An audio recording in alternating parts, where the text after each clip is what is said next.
Protocolo de videoconferencia. Ahí estamos. Bueno, hoy estamos cerrando un ciclo de este año que nos dejó unos espacios de reflexión.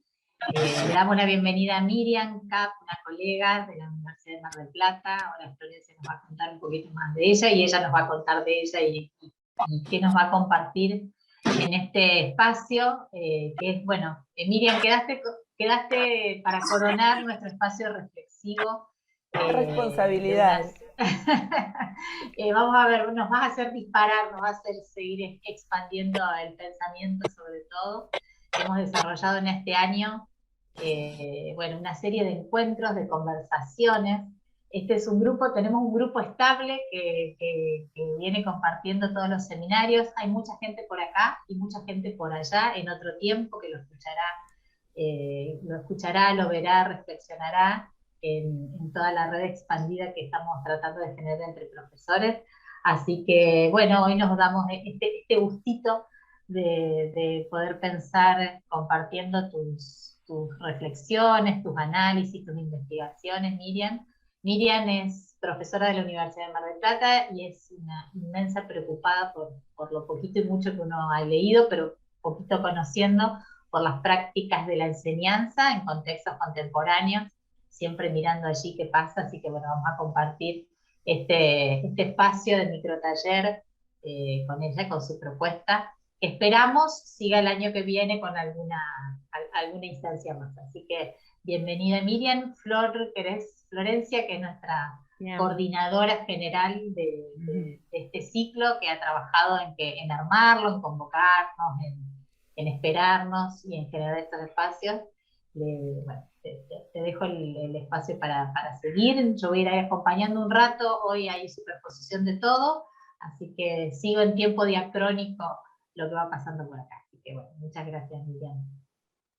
Bien, bueno, hoy terminan mis funciones de producción hasta el año que viene. Ya estamos produciendo los microtalleres de verano que se cursan de manera virtual, mayoritariamente asincrónica. Yo me contrato, tiro el aviso para ir convocando inscritos.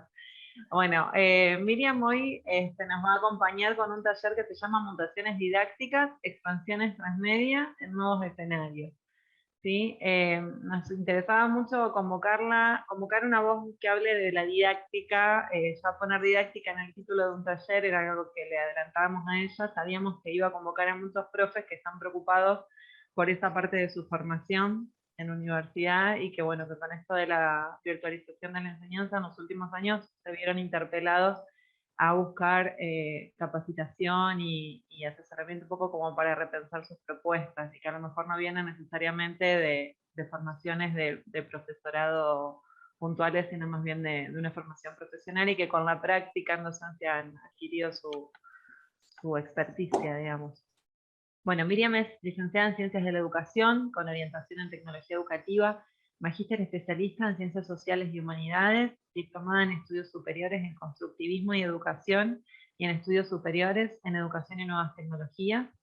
Es doctoranda en Humanidades y Artes, con mención en Educación por la Universidad Nacional de Rosario, docente de grado y posgrado en universidades nacionales e internacionales, investigadora categorizada en el nivel superior universitario, profesora regular a cargo de la Cátedra de Didáctica General de la Universidad Nacional del Mar del Plata, donde también fue secretaria académica, y se desempeña actualmente como asesora pedagógica en distintos niveles del sistema educativo. Así que bueno, agradecemos a Miriam, que le hemos cruzado justo en un curso en su universidad de origen y que nos aceptó sin dudar el ofrecimiento para venir a acompañarnos en este instante. Que bueno, la dejamos comenzar. Florencia, Alejandra, muchísimas gracias por la invitación. Muchas gracias a la Universidad del Litoral por dejarme estar presente ahí, por dejarme participar de sus espacios, de sus casas, de sus aulas, y el honor y la responsabilidad de cerrar un ciclo que ustedes vienen desarrollando ya hace mucho tiempo. Para mí la convocatoria de Alejandra y de Florencia implicó volver a pensar qué decir, qué compartir, porque sabía que ustedes estaban trabajando sobre estos microtalleres hace mucho tiempo y me resultaba muy desafiante decir algo diferente. Entonces me pareció interesante poder compartir las cuestiones que tienen que ver con el proceso por el cual fui construyendo estas categorías que tienen que ver con las mutaciones didácticas, la didáctica transmedia, diferente de lo que entendemos como narrativa transmedia, y la dimensión de las expansiones didácticas en otros entornos, en otros dispositivos, en otros escenarios. Y tal vez lo que dice Florencia, para empezar, me parece crucial, ¿verdad? Porque hablar de la didáctica es hablar sobre o reflexionar sobre las prácticas de la enseñanza. Hablar de la didáctica es pensar cómo enseñamos, por qué enseñamos, para qué enseñamos a nuestros estudiantes para que aprendan. Es decir, cómo hacemos para tender puentes entre lo que sabemos, entre nuestro espacio, nuestro campo disciplinar y los modos en los que nuestros estudiantes se podían apropiar de estos conocimientos.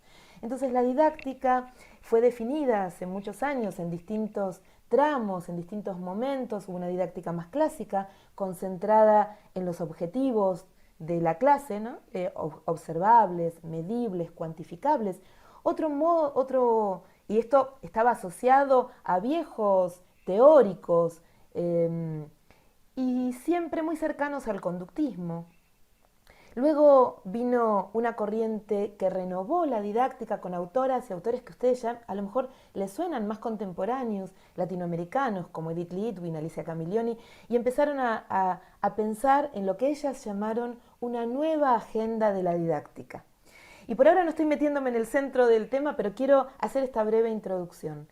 Y nosotros, estas nuevas generaciones, que nos formamos con esas maestras, nos vemos en la obligación, aquellos que estamos preocupados por la dimensión de la didáctica y por lo tanto de la enseñanza, estamos preocupados por pensar algo que dialogue con esa nueva agenda y que la ponga en términos todavía más contemporáneos. Y por eso surge en las investigaciones que llevo adelante la idea de una didáctica transmedia, es decir, algo que articula los nuevos medios, las nuevas tecnologías, las nuevas mediaciones, los hipervínculos, con la reflexión acerca de las prácticas de la enseñanza. Entonces, no es solo transmediar, no es solo poner en las redes, utilizar dispositivos, sino pensar genuinamente qué sentidos didácticos, qué sentidos pedagógicos y qué sentidos en la enseñanza tienen estas incorporaciones. Entonces, si me permiten, primero de nuevo agradecerles a Alejandra y a Florencia muchísimo esta invitación y a ustedes esta presencia. Voy a compartir pantalla y voy a hacer un recorrido junto a ustedes de estas ideas que vengo pensando. En algún momento les voy a proponer trabajar sobre un Padlet, que es un recurso que ustedes conocen. No quise incorporar un recurso nuevo para que no fuera un obstáculo epistemológico. Y entonces usamos un recurso viejo con una consigna diferente. Eso es lo que vamos a intentar hacer en algún momento de esta charla, si llegamos a tiempo. Si no llegamos a tiempo, vamos a abrir el espacio de diálogo en el medio y luego hacia el final. Voy a compartir pantalla entonces en este momento. Y elijo esta imagen entre lo clásico y lo moderno, la vengo eligiendo hace mucho tiempo en los cursos que doy. Desde el comienzo de la pandemia, esta es una imagen que me viene acompañando. Esta imagen que implica las apropiaciones culturales, el uso de objetos culturales contemporáneos, nos habilita a pensar estas mutaciones didácticas, estos cambios en nuestras prácticas de la enseñanza, en otros escenarios y en otros dispositivos. Pero elijo otra imagen para compartir con ustedes, una imagen que a mí me parece que es donde nos puso realmente la pandemia. Y esta imagen, que viene de una serie de eventos desafortunados, una serie que también fue una película, que también es un libro, me representan esta imagen como en un borde, en el borde de la catástrofe, y así nos sentimos muchos docentes cuando nos dijeron no pueden ir a las aulas a dar clases. Pero también así nos sentimos muchas personas cuando nos dijeron esto es una pandemia. Tal vez de este modo cuando tuvimos que volver a pensar la enseñanza, cuando tuvimos que volver a pensar la enseñanza en tiempos de pandemia, en este borde había que repensar todo. Y en esta serie de eventos desafortunados, estos protagonistas se encontraban a cada paso con problemas distintos, a cada paso con problemas que tenían que ir resolviendo. ¿Y cómo los resolvían? Los resolvían, por un lado, trabajando colaborativamente, trabajando en equipo, creando desde sus saberes previos, desde sus conocimientos previos, y dando lugar a algo que para mí es muy importante en el marco de la didáctica, que es la imaginación, la improvisación y la reflexión sobre el amplio campo de posibilidades que se abren. Y así nos sentimos todos en ese borde. Y finalmente ese borde, creo, nos permitió crear y hacer nuevos mundos, construir nuevas estrategias de enseñanza, pensando realmente en cómo hacemos para que nuestros estudiantes aprendan. La pandemia es el signo de una gran transformación, no solo biológica, sino epistémica. Creo, como vengo sosteniendo desde hace un tiempo atrás, que este bienio 2021, 2020, 2021 se transformó desde mi campo de conocimiento en lo que yo llamo o me gusta llamar el año o el bienio de la didáctica, porque fueron estos 2 años donde más se produjeron reflexiones sobre qué estábamos haciendo. En este tiempo fueron donde se visibilizaron y se pusieron en cuestión qué hacíamos, cómo lo hacíamos, por qué lo hacíamos, qué significado adquiría el contenido, qué redefinición teníamos sobre los conocimientos. Y por supuesto, nos resulta muy difícil prever, como dice Charles Perrow, que él escribió un libro, Charles Perrow escribió un libro hace algunos años que se llama Accidentes Normales. Y él dice que es muy difícil de prever todas las eventualidades, pero que hay algunas cuestiones que seguramente van a terminar ocurriendo. Y es necesario entonces recuperar de esto que Perrow llama accidentes normales, la dimensión de la pandemia. Y la dimensión de la pandemia como algo que iba a suceder, que podía suceder, que a lo mejor no podíamos evitar, y por eso necesitamos recuperar de toda esta experiencia lo que es para nosotros y nosotras profundamente humano, y en este sentido la creatividad, la solidaridad y el trabajo colaborativo. Por eso este borde en realidad es un borde de creación, es un borde de posibilidad, es un borde de trabajo colaborativo. Y ahí quiero compartir con ustedes estas 3 aspectos o preguntas que me hago, que me estoy formulando. Por un lado, el tema de la innovación, ¿no? la posibilidad de instituciones y docentes que podemos cambiar. ¿Y qué entendemos por innovación? Y ahora voy hacia esto. Por otro lado, la mutación en las prácticas de enseñanza, en mis conceptualizaciones sobre qué significa enseñar y aprender, en los modos en los que yo voy a evaluar los aprendizajes y voy a buscar evidencias de estos aprendizajes. Y finalmente, esto que ahora se hizo tan visible, pero que está vigente hace muchísimos años, que es esta idea de transmedia, que yo la llevo a la didáctica, que yo la llevo a la reflexión sobre las prácticas de enseñanza, que la llevo al pensamiento sobre entornos que promuevan distintas prácticas de enseñanza y que por supuesto están permeando en nuestra subjetividad, en la subjetividad de los docentes y en la subjetividad de los estudiantes, conformando algo o visibilizando algo que Benjamin llamaba hace muchos años un sensorium, o sea, una manera de sentir y de percibir casi colectiva. Y por eso estas 3 dimensiones se ponen siempre en diálogo a partir de lo que les voy a presentar en este momento. Y la innovación no se entiende como algo completamente distinto. Algún día charlaremos sobre otras categorías que fuimos construyendo a lo largo de todos estos años. Pero la innovación es, en cada una de nuestras disciplinas, hacer algo diferente y que perdure. Trabajo hace muchos años en la Facultad de Ciencias Económicas y Sociales de la Universidad Nacional de Mar del Plata y antes en el otro rol que Florencia les contaba, en la Secretaría Académica de la Universidad, tuve la posibilidad de dialogar con distintas disciplinas, con distintas facultades, con distintas maneras de hacer mundos didácticos. Y lo que notaba es que algunos pequeños cambios en las tradiciones de cada una de estas facultades, esos eran grandes innovaciones al interior de cada cátedra o al interior de cada unidad académica. Entonces, cuando hablemos de innovación, no estamos haciendo una pretensión de universalidad, ni de cambios radicales, ni de grandes revoluciones. Simplemente romper con las tradiciones y con las rutinas para pensar cómo hacemos para que nuestros estudiantes puedan aprender mejor y más profundamente. Porque habitamos muchos mundos, porque habitamos este mundo entre lo analógico y lo digital, creo que hay que poner ahí el foco, ¿no? Ahora hay en estos objetos culturales que van emergiendo, nosotros como docentes vamos cambiando nuestro patrón narrativo y a lo largo de la pandemia incorporamos algo que fue muy interesante, que es la narrativa audiovisual como una posibilidad de lectura también. Ayer estaba leyendo un tuit de una estudiante que decía, de otra disciplina, ¿verdad? Y que decía, lo que no entendí leyendo a un autor de su disciplina, que era de las ciencias exactas, lo entendí escuchándolo en un video en YouTube.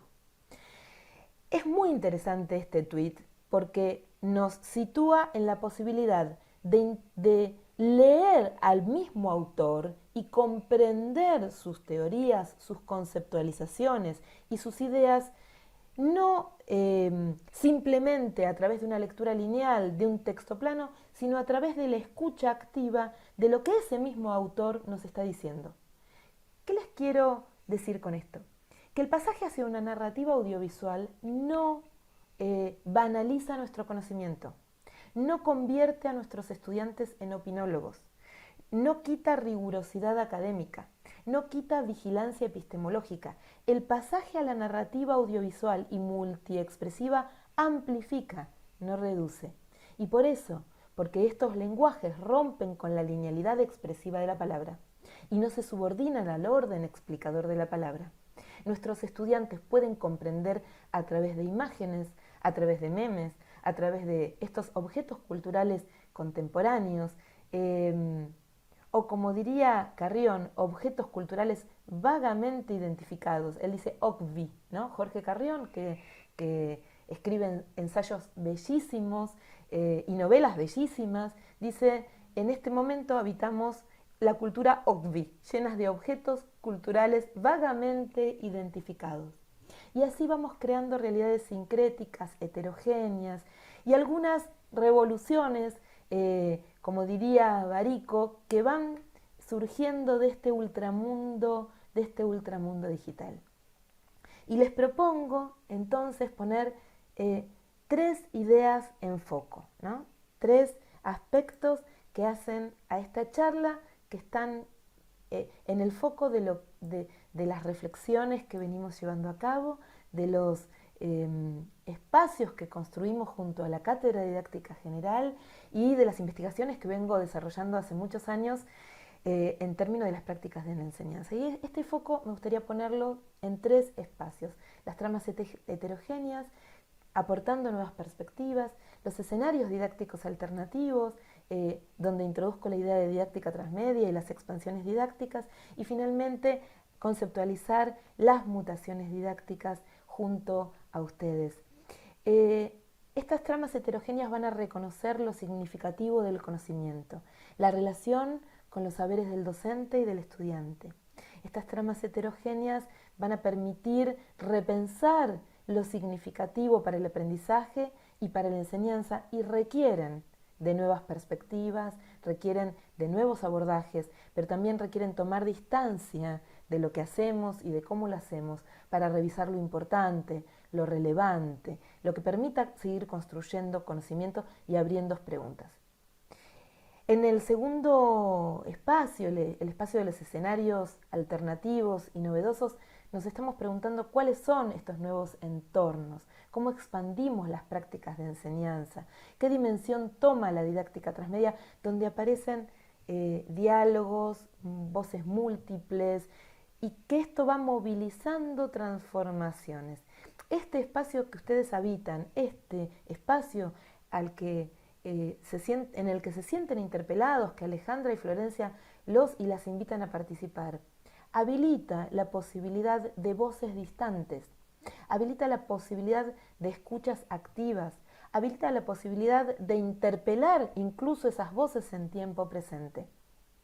Y en el espacio de didáctica transmedia que les propongo, yo repongo la idea de adueñarnos y, como conversaba antes, y profanar las tecnologías, profanarlas fuertemente. La idea de profanación la tomo de un autor, de un filósofo que se llama Giorgio Agamben, en un libro hermosísimo que se llama Profanaciones, y recupero su conceptualización para resignificarla en el marco de las prácticas de la enseñanza, que nos permitan romper con la estandarización de los procedimientos, que nos permitan romper con la idea de la tecnología como instrumental, que nos permitan romper con la idea de la tecnología como una mera herramienta para usar, y entonces entender a la tecnología como un modo de construir subjetividad, como un modo de habitar el mundo. Estamos completamente atravesados por las tecnologías y estas tecnologías constituyen nuestra subjetividad. Esta dimensión de la didáctica transmedia y de las transformaciones, por supuesto que no impugna la idea de aula, porque aula habría que redefinir el concepto de aula. Por supuesto que el aula ya no es exclusivamente la arquitectura tradicional con un banco detrás de otro. El aula también puede ser un aula virtual, el aula también es un aula digital. Tendremos que revisar el concepto de aula. Es muy lindo el portugués, para quienes sepan portugués, porque dicen dar aula, estoy dando aula cuando dan clases, ¿no? Es como que el aula se extiende también al intercambio.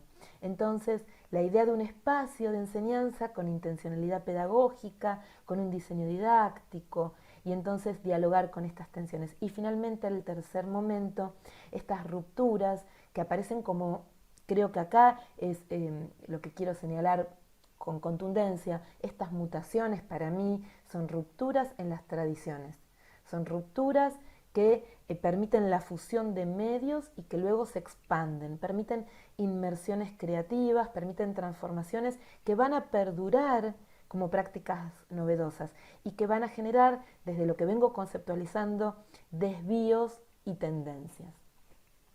Es por esto que acá empiezan a haber algunos problemas, se nos presentan problemas que tenemos que resolver, grandes problemas a resolver que a lo mejor se resuelven de manera sencilla, pero en verdad nosotros nos encontramos que se reactualizan viejas preguntas y todo esto nos hace reflexionar qué contenidos queremos poner a circular, cómo hacemos en este tiempo que algunos llamarán híbrido, otros combinado, otros anfibio. Lo cierto es que lo que viene a partir de ahora es un tiempo que va a tener que combinar lo analógico y lo digital de una manera inextricable, ¿no? Va a tener que estar totalmente amalgamado. ¿De qué manera voy a seleccionar lo realmente relevante? ¿Cómo elijo la extensión, la organización del conocimiento? ¿Cómo pensamos esta ruptura en las categorías de tiempo y espacio?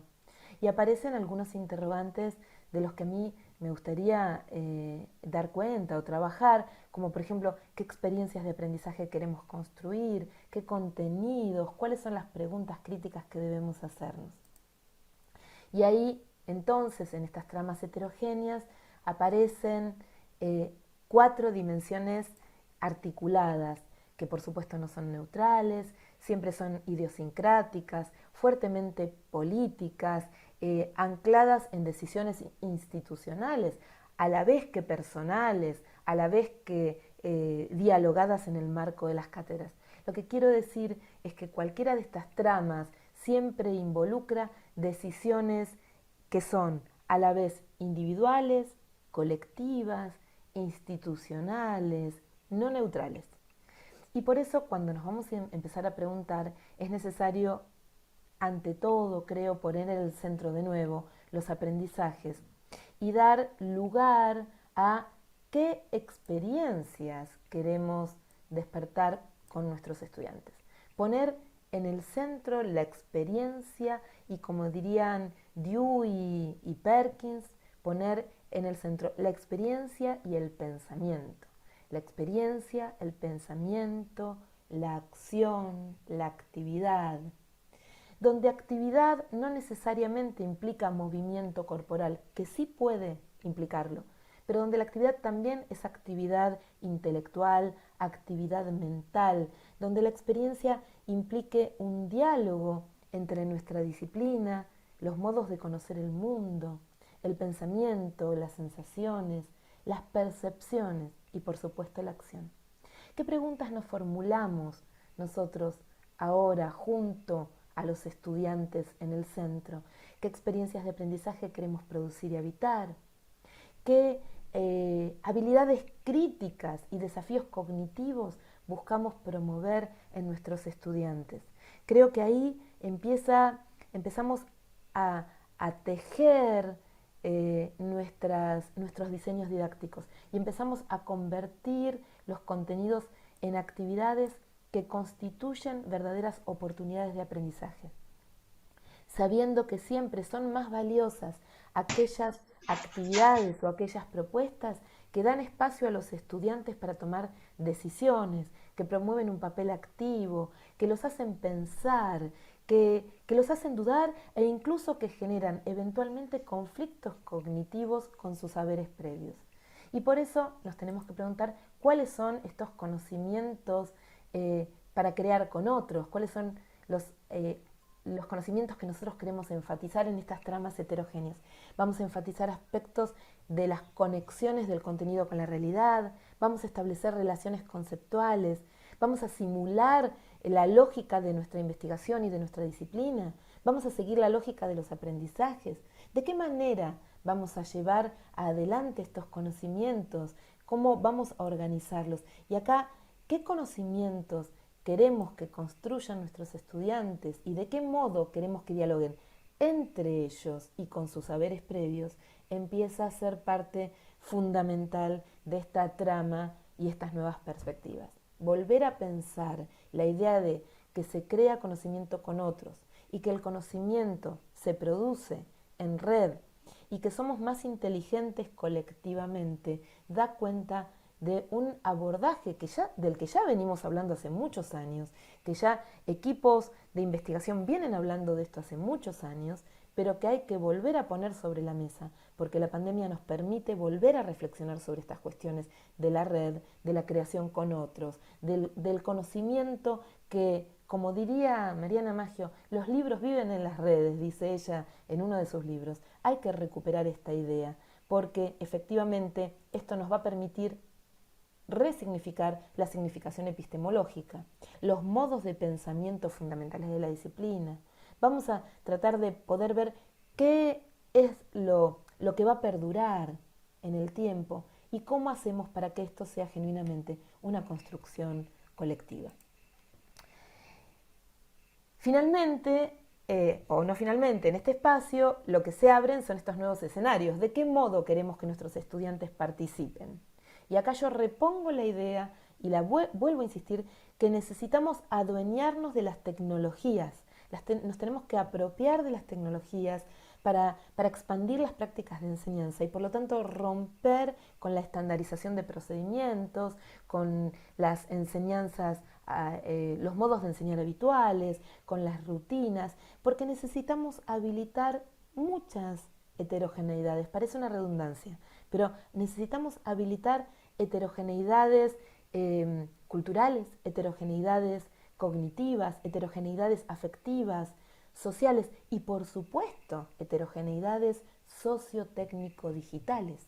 O sea, acá hay algo que también tenemos que reflexionar fuertemente, que hay ciertos saberes y ciertas habilidades que tenemos que seguir construyendo como docentes en nuestra formación docente permanente junto a nuestros y nuestras estudiantes. Entonces, ¿qué aparecen acá en estos nuevos escenarios?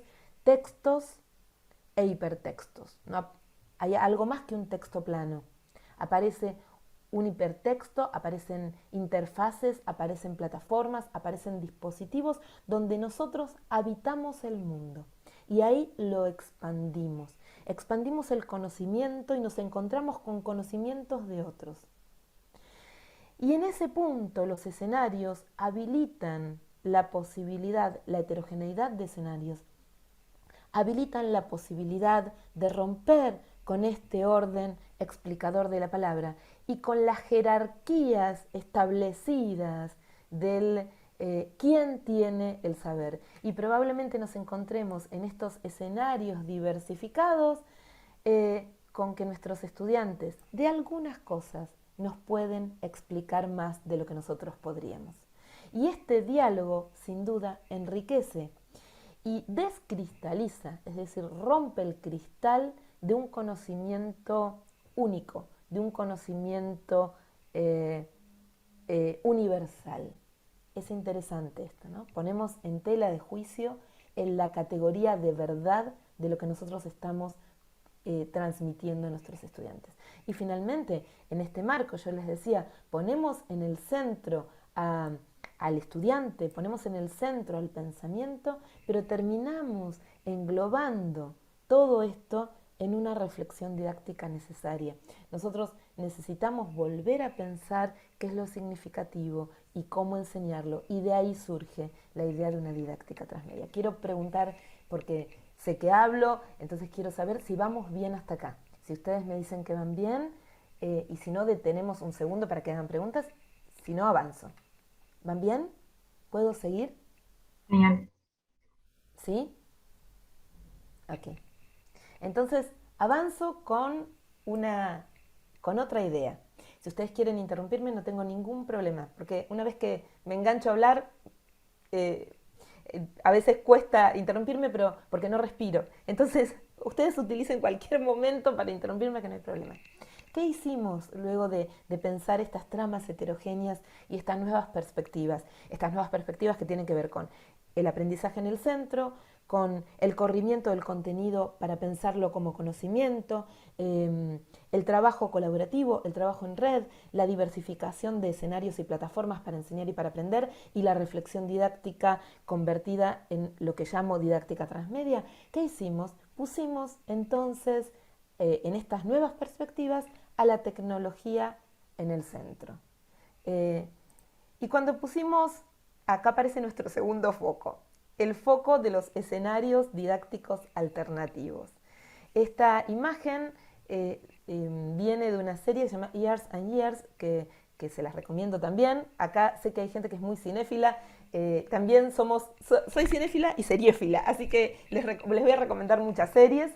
La anterior, no les dije, es del juego del calamar, donde está ese señor mirando un paraguas. Esta es de Years and Years, y pusimos en el centro a la tecnología, ¿no? Y pusimos por un momento y dialogamos con ella y tuvimos que redescubrirla a la tecnología, pero redescubrirnos para comprender de qué modo podíamos articularnos significativamente con la tecnología para que realmente fuera una oportunidad para enseñar y para aprender. Porque nos dimos cuenta que en la medida en que interactuábamos con estas tecnologías, también cambiamos nosotros y también cambiaron nuestras prácticas de enseñanza. Y de esto podía hablarles largamente porque llevo adelante investigaciones desde hace muchos años en estos mestizajes que tiene nuestra subjetividad junto a las tecnologías. Nosotros cambiamos cuando interactuamos con las tecnologías, y las tecnologías cambian cuando interactuamos con ellas.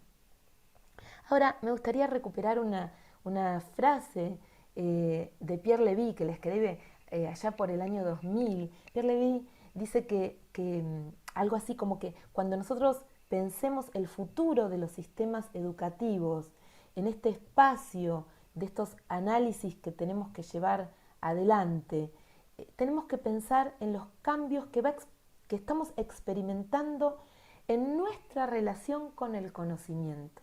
Y en esta relación con el conocimiento seguramente hay mediaciones tecnológicas. Por lo tanto, para pensar el futuro de nuestras prácticas de enseñanza, para pensar el futuro del sistema educativo. No podemos eludir los cambios de nuestra subjetividad en relación con los modos de producción, circulación y acceso al conocimiento. De hecho, Levi en algún momento dice que todo lo que están aprendiendo hoy nuestros estudiantes en la universidad, hoy, dentro de 30 años, probablemente ya no tenga sentido, no puedan hacer uso activo de eso. Entonces, la pregunta que surge respecto de eso es, ¿qué posicionamientos críticos tenemos que construir además de enseñar un contenido? ¿Cómo tenemos que volver a pensar estos contenidos convertidos en la pregunta del conocimiento? ¿De qué modo podemos hacer entonces, en toda esta complejidad, de qué modo podemos hacer visible este impacto de esto que algunos autores van a llamar ecosistema tecnocomunicativo? ¿De qué modo podemos hacer visible el impacto de este ecosistema comunicativo en nuestra subjetividad, en nuestras actividades, en nuestras expansiones? Y entonces cambiamos el acento puesto en los contenidos y los pusimos en diálogo con el conocimiento, con un conocimiento complejo que también permitió diálogos en los dispositivos, en las plataformas, en las redes. Cambiamos la centralidad puesta en los contenidos por la centralidad puesta en las experiencias de aprendizajes.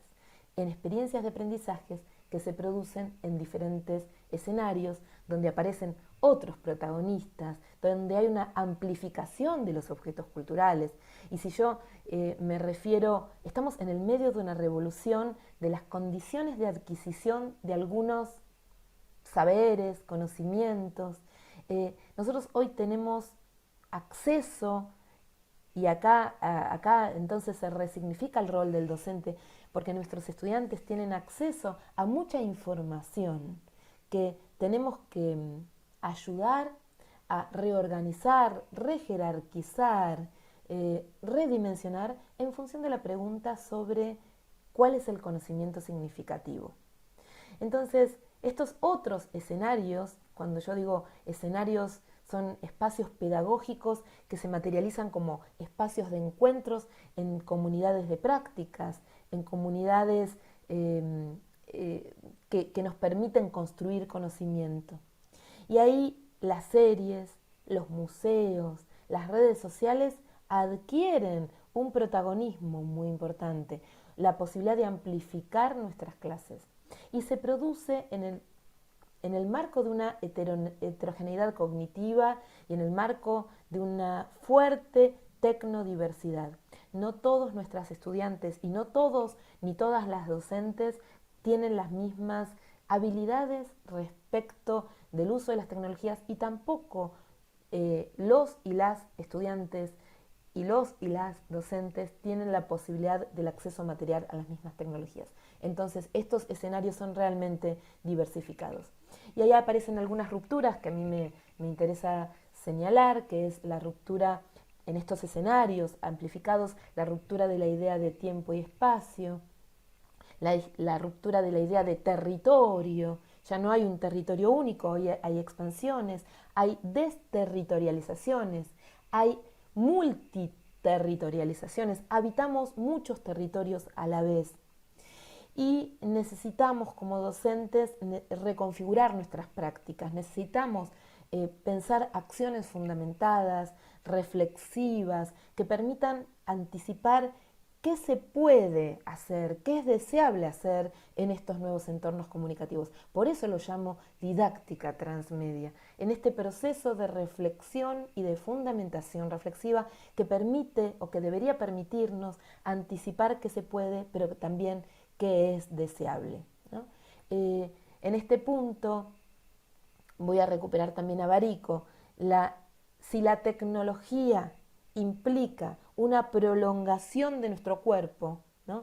Y si vemos a las computadoras y a los celulares, Barico y también Serres, ¿no? Barico cuando escribe The Game o Los Bárbaros, y Serres cuando escribe Pulgarcita, Serres dice, nuestros jóvenes tienen la cabeza entre sus manos. Cuando dice esto Serres, dice es porque, y llama Pulgarcitas, es porque tienen los modos de pensar en las manos, en sus celulares. Y si nosotros entendemos que ahí hay realmente una prolongación, tenemos que ver qué tipo de prolongación crítica hacemos respecto de estas tecnologías y no acrítica.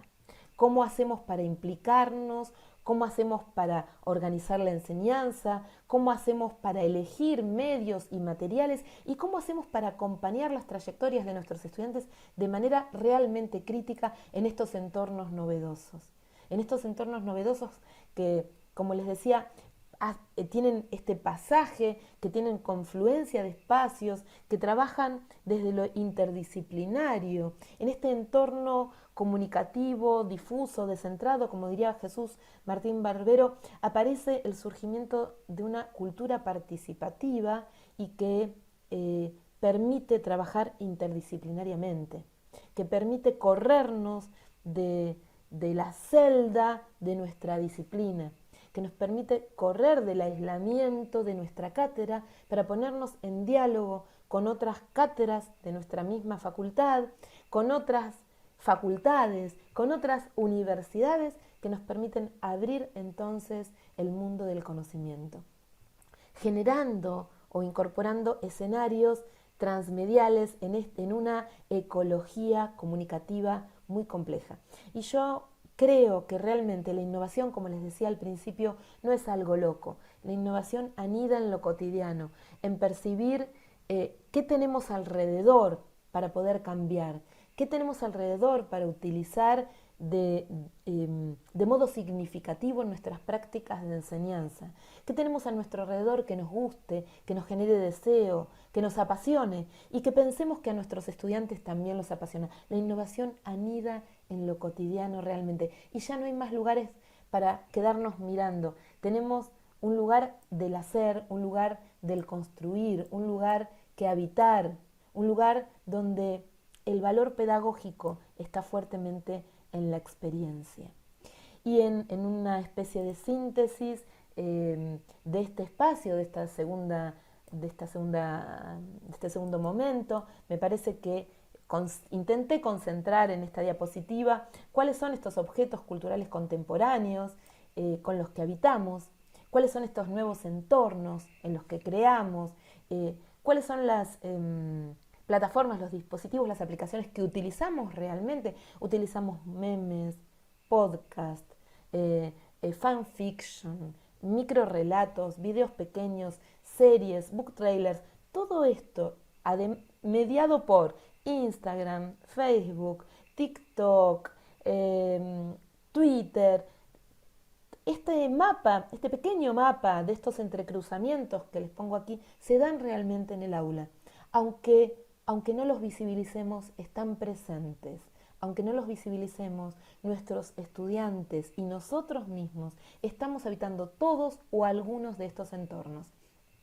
Y quisiera decir que estas experiencias que creamos en estos entornos son realmente profundas y perdurables y las llevamos adelante fundamentadas sin perder la vigilancia epistemológica ni la rigurosidad conceptual. Y en eso realmente quiero ser enfática. Cuando trabajamos en expansiones didácticas, lo hacemos desde la fuerte convicción que allí se construye conocimiento genuino, un conocimiento que va a perdurar, un conocimiento que es fundamentado.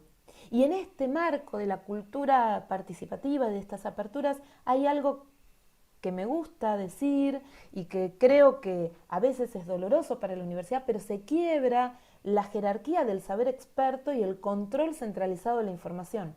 Por eso es que muchas veces las y los docentes eligen no habitar estas plataformas y estos dispositivos, porque son difíciles, porque hay que correr el riesgo, porque a veces nos sale mal, porque esta disponibilidad de información nos lleva a replantearnos el lugar del saber y también el lugar del docente y entonces empezar a encontrar consideraciones sobre los tiempos, sobre los matices, sobre la distribución de la cantidad de lecturas, de tareas. Por eso es necesario reconfigurar nuestras prácticas docentes, por eso es necesario reconfigurarlas, como les decía hace un minuto atrás, a través de acciones fuertemente fundamentadas y fuertemente reflexivas que permitan generar ciertas anticipaciones y ciertos diseños. Tener una idea, como dicen los arquitectos, los diseñadores, tener una idea y sobre esa idea construir, buscar experiencias intensas y significativas. Porque hoy, como dice Van Dijk, los medios conectivos, estos que les estoy mostrando en esta diapositiva y muchos más, se convirtieron casi en un sinónimo de sociabilidad. Y entonces no podemos quedar excluidos.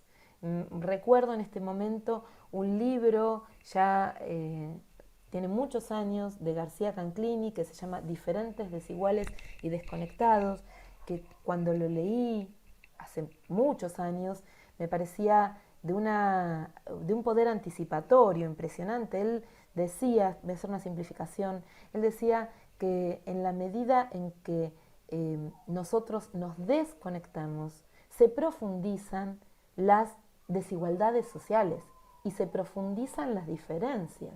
Entonces, la conectividad pasó a ser un derecho. Con estar conectados, habitar estos entornos es un derecho, como el derecho a la educación gratuita, laica, para todos y para todas. Me parece que esto es importante resaltarlo. Es un derecho y por lo tanto es nuestra obligación como docentes empezar a habitar esos mundos, esas estructuras ideológicas, esas ecologías que están habilitándose para construir conocimiento. ¿Por qué las tenemos que habilitar? Para develar justamente cuál es su trasfondo político, su trasfondo ideológico, cuáles son la extensión de la posibilidad. Y algo surge acá, como dicen algunos autores, Sadén, por ejemplo, empezamos a pensar en una humanidad aumentada que tiene a disposición de un clic mucha información y muchas posibilidades de cambiar el mundo. En síntesis, respecto de esta perspectiva, creo que hay que aportar un cambio de paradigma, una transformación profunda. Hay que pensar en recorridos flexibles. Por supuesto, cuando hablo de recorridos flexibles, después habrá que considerar la dimensión institucional. Si estos recorridos flexibles no implican una sobrecarga para el docente o para el equipo de docentes. Hay que considerar la ruptura de las fronteras del aula, ir más allá del aula, e incluso en la presencialidad nosotros en Didáctica General jugábamos rompiendo estas fronteras. Antes, en el 2019, 2018, en el 2015, por supuesto ya interveníamos las redes a través de dispositivos, pero también rompíamos la dimensión del aula y salíamos, y era muy divertido cuando pasaba alguien por la puerta de la facultad en Humanidades y había lío dentro del aula de Didáctica General, y recordamos siempre en el equipo de la cátedra cuando a veces pasaban y decían, pero esto es una clase, y eso era una clase que había ya roto la linealidad, donde los docentes no estábamos delante, estábamos entre, los docentes no estábamos dando una clase teórica, estábamos construyendo teoría con anclajes profundos, por supuesto. Bueno, es posible. Tenemos que pensar ahora en diseños integrales complementarios, integrar las redes, combinar materiales y dispositivos, trabajar en red, empezar a pensar en comunicaciones más horizontales.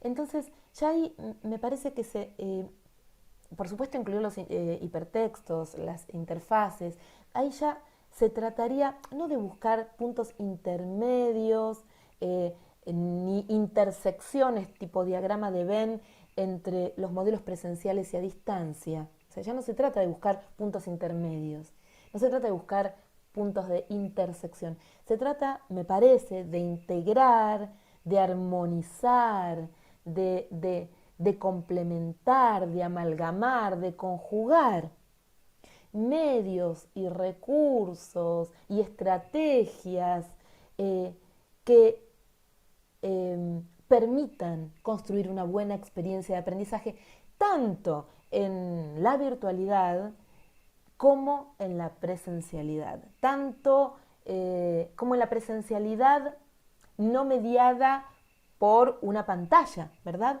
Porque la presencialidad, esto también es presencialidad. Y es indiscutible, les estoy proponiendo ir un poco más allá, es indiscutible que aunque estemos presentes en el aula de la facultad, con los bancos concretos, también hay mediaciones tecnológicas, porque nuestra palabra es una mediación tecnológica, porque el PowerPoint que usamos es una mediación tecnológica. Entonces empecemos a pensar cómo amplificamos esas mediaciones tecnológicas y tratar entonces de planificar cuidadosamente, si se quiere, cómo amalgamamos estos mundos en los que ya vivimos y habitamos. Y finalmente llegamos a Dark, entramos en un túnel, casi en un túnel del tiempo, y aparecen las mutaciones didácticas y aparecen las transiciones y pasamos del centro en el contenido analógico al centro en un contenido digital en esta pandemia, de una intersección centrada en una presencialidad, ¿cómo decirlo?, donde nos podemos oler, percibir, sentir, a una presencialidad distinta como esta, porque estar presente se puede estar de manera sincrónica, mediados por pantallas, pero también se puede estar presente de manera asincrónica, a través de un foro, a través de un WhatsApp. La presencia es algo más que la simultaneidad en un aula o en una arquitectura física. ¿Qué otras transiciones aparecen? Aparece la ruptura de tiempo y espacio. Pasamos de una enseñanza centrada en la transmisión y en la memorización a una enseñanza pensada en función del diálogo, en función del desarrollo de habilidades críticas, en función de habilidades concretas. Pasamos de recursos didácticos en un aula física a una inmersión en plataformas y dispositivos, de un texto lineal a un hipertexto. Ahí aparecen realmente algo muy fuerte, que es pasar del aprendizaje disciplinar e individual a un trabajo interdisciplinario y colaborativo. Yo creo que esto la pandemia lo visibilizó, lo permitió, lo habilitó, lo estimula, y hay que seguir construyendo sobre esto. Walter Benjamin decía hace muchos años, algo que retomo desde hace un tiempo, decía: hoy el libro es una mediación anticuada. Benjamin decía: hoy el libro es una mediación anticuada. Imagínense que si esa frase es cierta, ¿cómo hacemos para incluir e imaginar un diseño didáctico que incluya otras perspectivas? El diálogo con las redes, con las aplicaciones, con los dispositivos, para dejar de ser anticuados, para producir realmente expansiones en las que involucremos el conocimiento, su producción, el deseo, la corporeidad. Esto también tiene que aparecer. El cuerpo no tiene que desaparecer detrás de las pantallas. Por eso proponemos experiencias didácticas fusionadas en nuevos escenarios complejos. Y quiero retomar acá con esta imagen intervenida que recupera de manera el libro de Boccaccio, el de Camerón. Eso es un cuadro, y se intervino como para darle otro aire. Hay otras personas que dialogan en esa escena, y yo quiero recuperar la idea del arte como algo realmente movilizador, como una oportunidad en cualquier disciplina, en cualquier ciencia. Por más que estemos hablando de una ciencia totalmente exacta, incluso en la física cuántica podemos utilizar el arte para recuperar alguna de esas imágenes tan complejas. El arte no es algo que ilustra los conocimientos, es un espacio de creación de conocimientos y que en muchos casos lo prefigura, lo anticipa. Nos puede ofrecer imágenes novedosas sobre cómo pensar nuestras disciplinas. Y también puede ayudarnos a cuestionar y a desorganizar o poner en jaque eso que viene siendo y que se viene haciendo. Fíjense que a tal punto nosotros no podemos saber cómo Julio Verne imaginó la vuelta al mundo en 80 días o cómo imaginó un submarino. O sea, el arte no ilustra los conocimientos, los anticipa. Entonces hay que empezar a volver a mirar lo artístico, imaginar nuevos escenarios, incluir estos objetos culturales, entender la enseñanza como un acto cultural. ¿Y a qué me refiero entonces con mutaciones didácticas? Yo creo que ya va como una hora que vengo hablando. ¿Van bien? ¿Sí? ¿Segures? Sí, ¿Seguras? ¿Seguros? Sí, ¿Sí? sí. sí, sí, Bueno, Sí, totalmente. muy bien. bueno, si no, yo me detengo. Ya voy a ir terminando, a ver si nos queda tiempo, aunque sea para hacer un ratito del padel. Pero ¿a qué me refiero con Sí, anda mutación? muy bien. ¿Sí? Sí. Bueno, después le voy a preguntar a Florencia qué me sugiere ella cómo seguir, pero termino estas ideas y vemos cómo seguimos. Yo vengo hablando entonces de mutaciones didácticas, que eso vengo desde el principio. Vengo hablando de esto desde aproximadamente, no sé, qué sé yo, desde el año 2015 lo puedo situar en ese momento y en ese momento empiezo a construir la idea de didáctica transmedia como reflexión, como teoría, como praxis, pero también como una posibilidad de experiencias. Y entonces, ¿qué? Tuvimos que reconocer que en este tiempo se abrió este abismo entre nuestra capacidad de comprensión y estos movimientos disruptivos que fueron más fuertes que nosotros, pero algo perdura, algo queda. Como decía Edith Lidwin hace muchos años, y ella lo retoma de otro autor que se llama Pea, Gloverson, Perkins y Pea, que escriben otro texto, ella dice que las tecnologías producen un residuo cognitivo. Y este residuo no es algo malo, un residuo en el sentido de que algo que queda, algo que perdura. Dice, a medida que nosotros vamos utilizando tecnologías más complejas, si utilizamos la tecnología anterior, nosotros ya vamos a tener un conocimiento previo como un residuo cognitivo para poder acceder a la nueva tecnología de una manera más sencilla, de una manera más comprensiva, de una manera más amigable. Les voy a poner un ejemplo bastante viejo. Cuando yo estudié en el colegio secundario, que me recibí allá por los años 80, me enseñaban, porque soy perito mercantil, todavía existía eso, dactilografía. Entonces yo sabía escribir a máquina. Cuando cursé mi carrera en la universidad, en la Universidad de Buenos Aires, que también fue entre los 80 y los 90, me recibí en el año 1991, era el comienzo de la informática. Y en ese momento, creo que la profesora era Muraro, no recuerdo exactamente, teníamos que empezar a usar las computadoras y el lenguaje de programación Logo. Era toda una locura, realmente. Y de repente tuvimos que llegar a las computadoras. ¿Y cuán fácil me resultó a mí comunicarme con ese teclado de manera fluida? Porque yo sabía escribir a máquina previamente. Ese teclado no me resultó una dificultad, no fue para mí un obstáculo. Para muchas compañeras y compañeros que venían de cursar el bachillerato y que nunca habían escrito máquina, ese aprendizaje del teclado, que por supuesto lo hicieron rápidamente, pero esa intervención o esa interacción con el teclado implicó un aprendizaje nuevo. Entonces vuelvo a esto. Las mutaciones didácticas para mí parten de esta idea de que en nuestras prácticas de enseñanza siempre hay un resto, va a quedar un residuo que va a perdurar.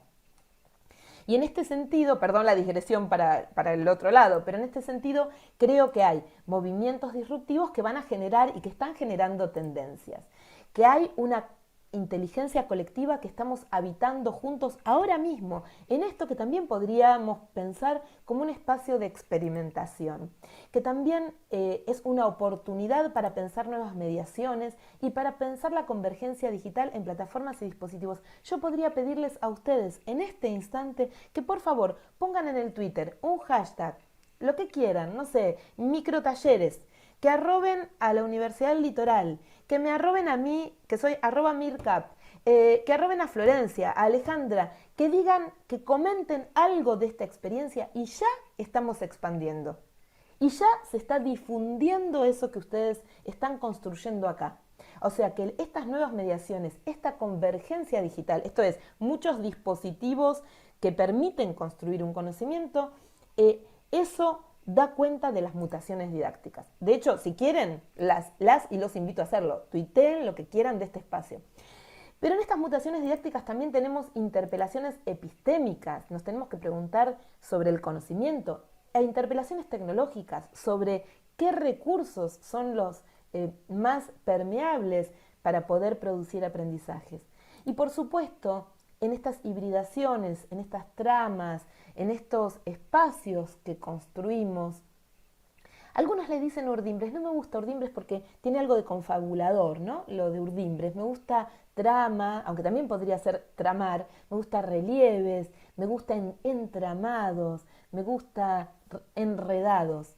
Producimos transformaciones en el tiempo, en el espacio y por supuesto en la experiencia.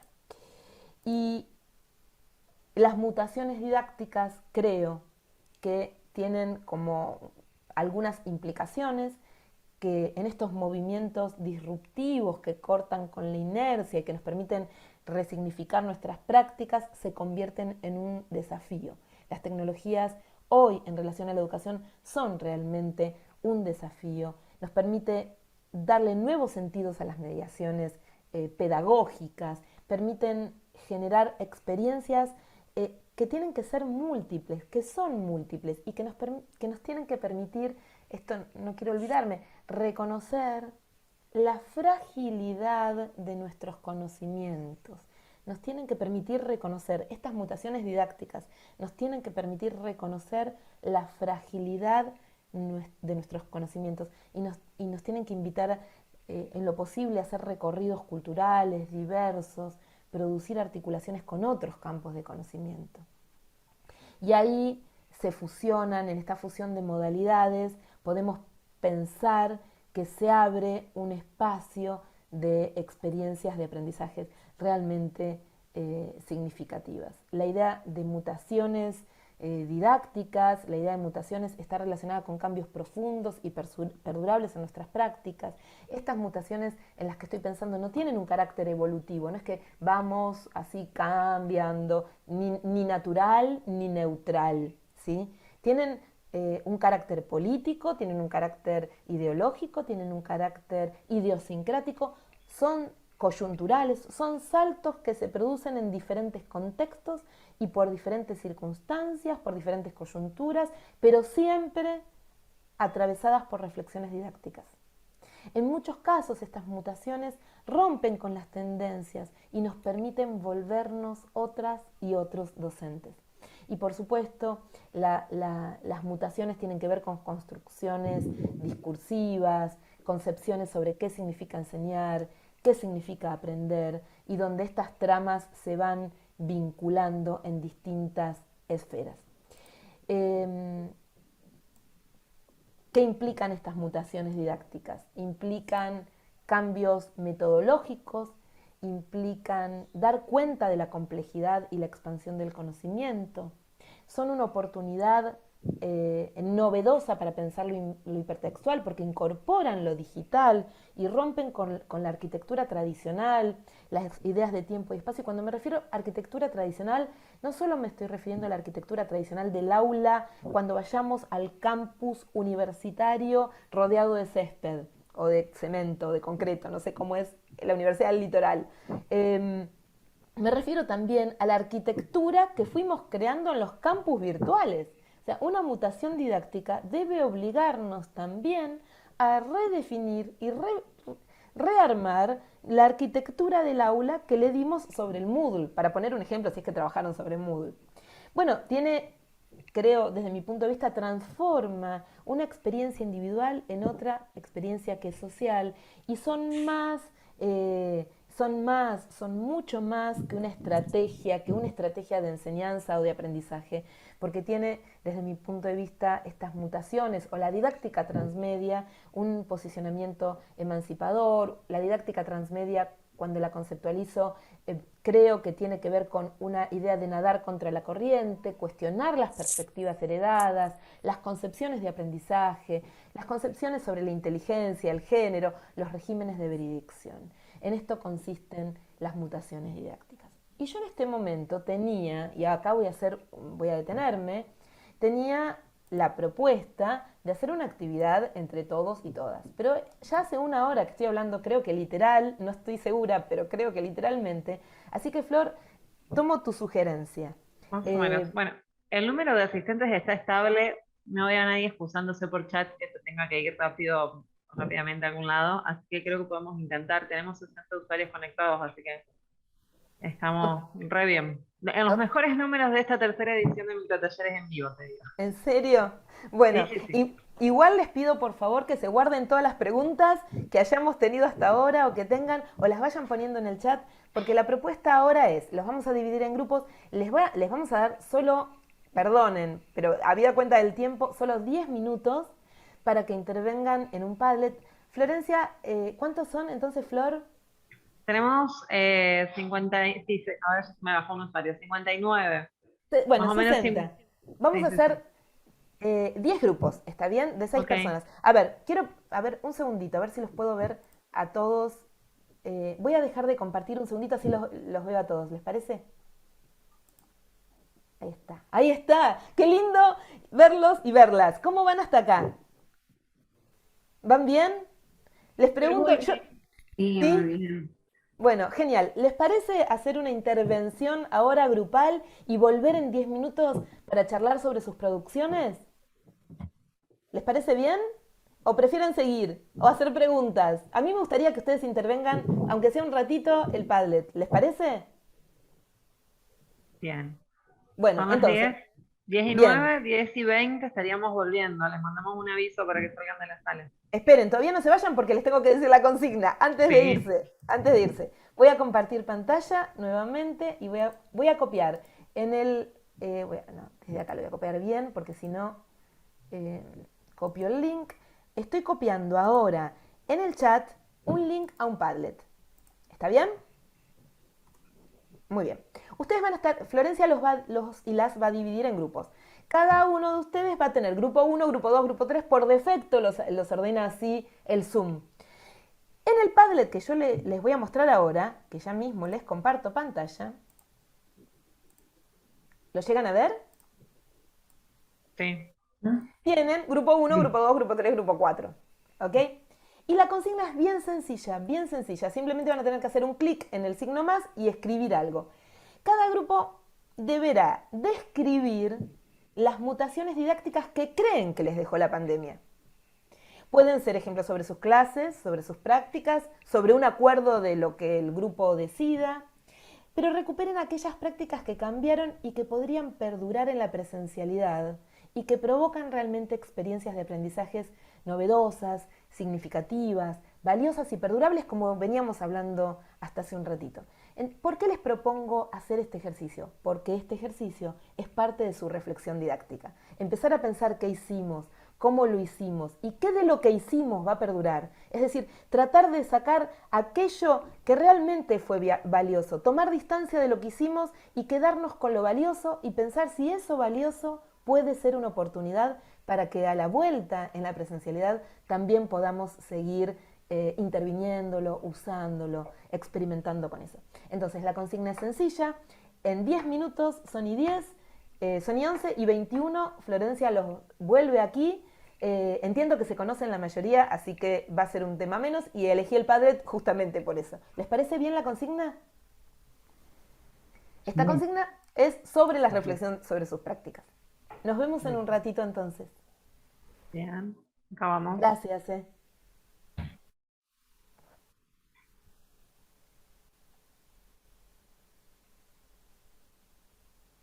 Bienvenidas nuevamente.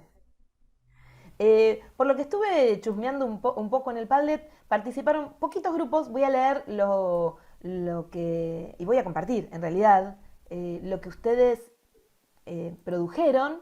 Y también los quiero invitar y las quiero invitar a que si no lo pudieron hacer ahora, lo hagan luego, porque ese Padlet va a estar a disposición de ustedes. ¿Y esto qué quiere decir? Quiere decir que a lo mejor uno puede leer, y acá hay parte de lo que vengo conceptualizando, el trabajo de construcción de conocimiento, puede leer lo que un colega hizo y que no se nos ocurrió hacer.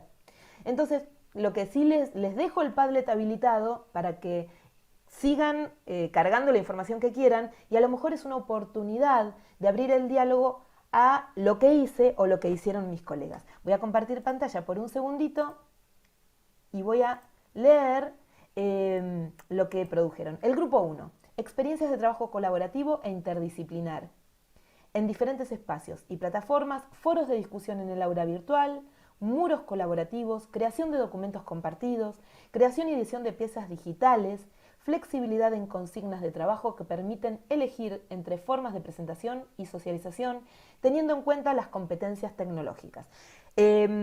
Una cuestión aquí. Voy a leerlo yo, porque si no, y media yo me imagino que todo el mundo se va a querer ir, entonces voy a ir leyéndolo rápido. La pregunta sería acá, no para que la contesten, es una pregunta retórica, es si todas estas experiencias que ustedes llevaron adelante las pueden seguir construyendo luego en la presencialidad, lo que sería deseable en realidad, porque ustedes están planteando recorridos flexibles, consignas flexibles, socialización. Hay una palabra que se usa y que a mí me prefiero otra, que ustedes hablan sobre competencias tecnológicas. Otro día que nos juntemos en otro momento, yo prefiero llamarlo habilidades críticas tecnológicas. Otro día nos juntamos a charlar sobre el tema de las competencias. Pero acá ustedes están marcando mucha actividad y muy intensa, utilizando plataformas y dispositivos y por lo que veo, bastantes aspectos de construcción colaborativa. Muros compartidos, documentos en Google.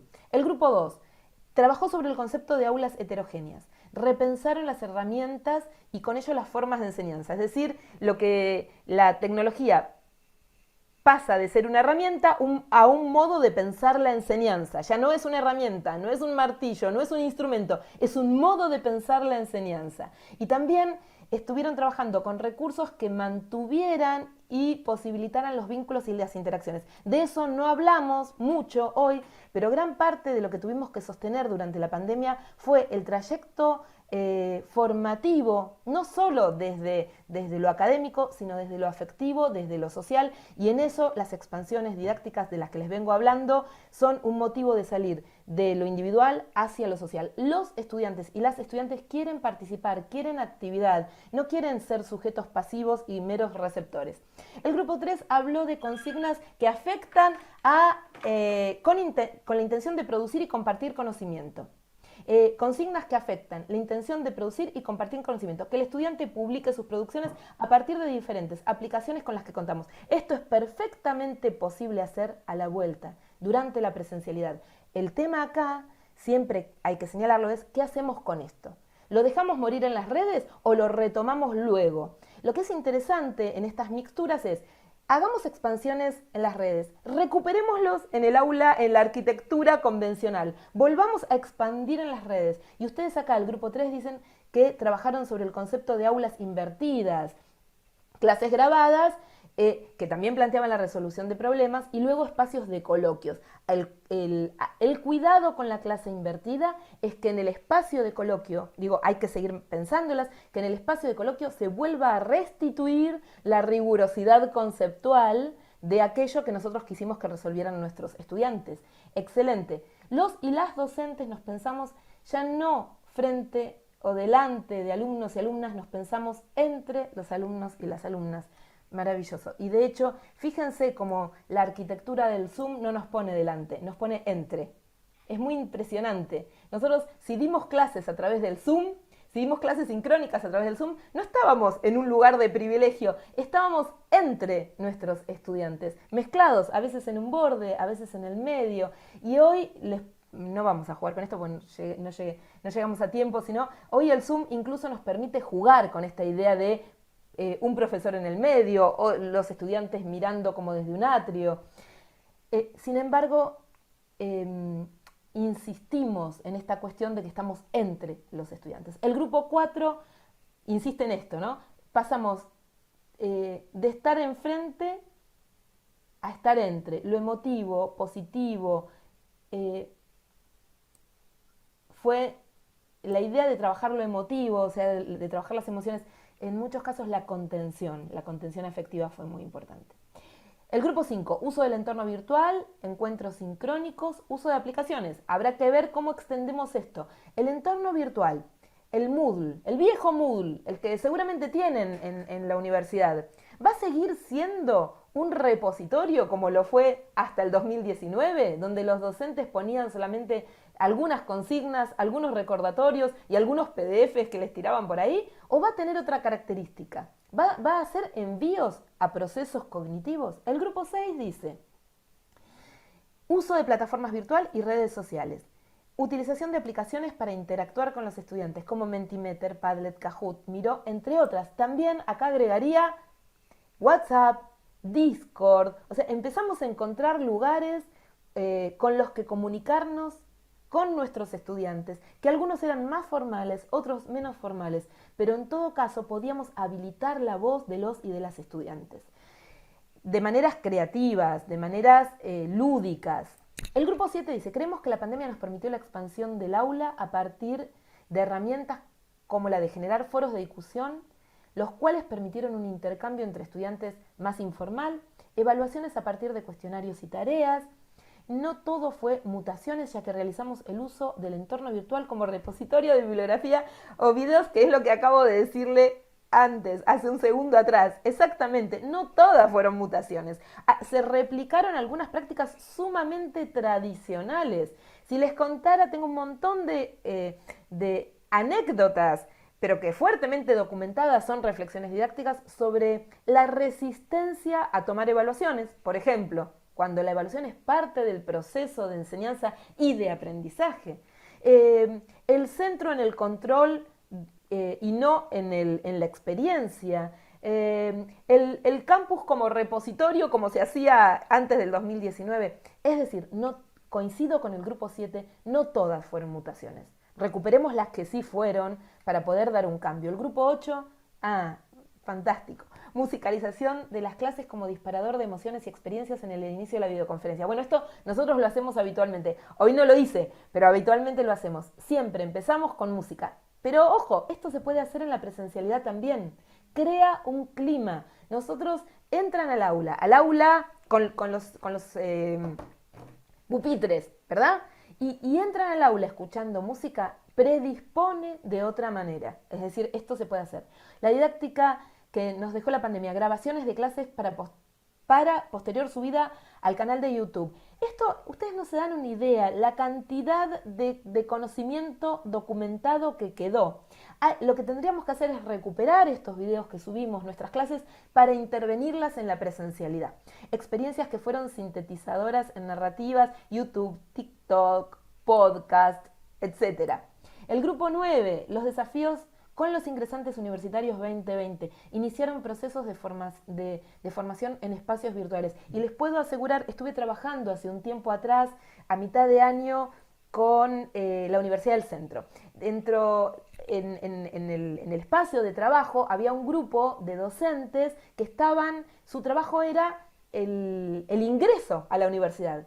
Y hicieron un diseño de ingreso a la universidad transmedia tan potente para decirles, por ejemplo, para contarles, por ejemplo, que los invitaron a subirse a un viaje. Y cuando los invitaban a subirse a un viaje, que todo empezaba en un Genially, ambas docentes se disfrazaron de pilotos de avión, hicieron sonidos de avión y empezaron a contar el viaje a partir de los sonidos y de las sensaciones de emprender un vuelo. De ahí en más sucedieron muchísimas cosas.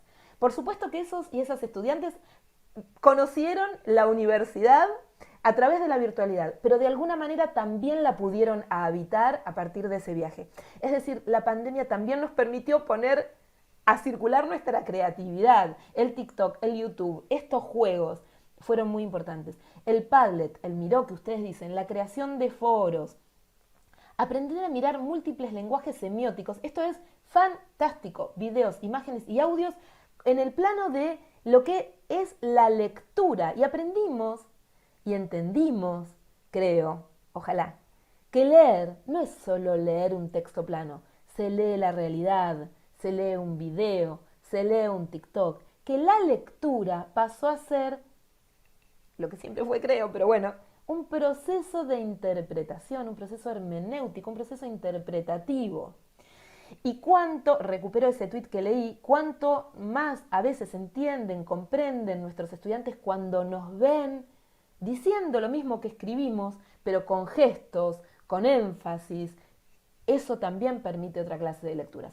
Compartieron experiencias culturales, videos, documentales, expandieron el conocimiento más allá del aprendizaje del idioma extranjero. El idioma extranjero fue una gran oportunidad, ahí tuvieron un montón de desafíos. Y el grupo 10 usaron los mismos recursos con nuevos usos, diseñaron experiencias para los estudiantes, dieron cuenta de la importancia del trabajo colaborativo mediante diferentes estrategias. En algunos casos, utilizaron nuevas estrategias como búsquedas de recursos abiertos en la red, expandieron las clases a través de TikTok, Instagram. ¿Cuántos vivos de Instagram se hicieron a lo largo del 2020-2021 explicando temas? Muchísimos. Nuevos lenguajes, podcasts, videos, etc. Les agradezco, pero muchísimo, este trabajo que hicieron sobre el Padlet. Quiero hacer una breve síntesis y ya con esto hacer un cierre. ¿Les parece bien que haga una síntesis pequeña? Sé que a esta hora empiezan a irse. Yo estoy totalmente emocionada de la participación. Si tienen preguntas, prefiero contestar las preguntas. Como ustedes me digan, ¿tienen alguna pregunta? Yo creo que los estudiantes quieren participar, los estudiantes quieren tener actividad y para esto nosotros tenemos que construir y consolidar la idea de estas mutaciones didácticas de las que vengo hablando como algo inacabado, no como algo que se vuelve a cristalizar, ¿verdad? No sé si hay una pregunta acá, no llego a ver. Sí, hay que volver a la facultad con música, hay que volver a la facultad en los distintos entornos donde nosotros estamos habitando. Esperen que dejo de compartir. A ver, acá. Un segundito. Listo. ¿Me dan un minuto más? Flor, ¿qué opinas? Sí, me parece que alguien había querido hablar. Sí, Bueno, Juan José ahora levantó la mano. sí, adelante. Estás muteado, Juan José. Voy a abrir mi micrófono. Sí, es importante. Yo estoy hablando desde Bogotá, en Colombia, y soy profesor de la universidad hace unos 14 años, de la Universidad del Litoral. Y es muy importante saber que hay, digamos, tres estratos claramente definidos: los profesores, los estudiantes y la administración. La administración tiene en este momento un gran problema en la transformación de su forma, de sus formatos para determinar los términos en que se puede hacer la nueva didáctica, la nueva pedagogía, porque tiene una serie de aulas que tienen que ser llenadas, unos campos que son parte fundamental de su identificación y la sociedad reclama necesariamente aquello.